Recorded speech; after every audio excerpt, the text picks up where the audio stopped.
Dane County unveiled a new ambulance today as officials celebrate EMS Week. Officials say the county's new ambulance, Rescue 31, will help support backup coverage to municipal EMS providers throughout Dane County.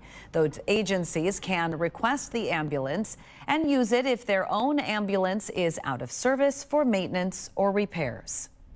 Rescue 31 will help to ensure that communities can maintain a basic level of coverage without having to rely heavily on neighboring agencies in order to step in.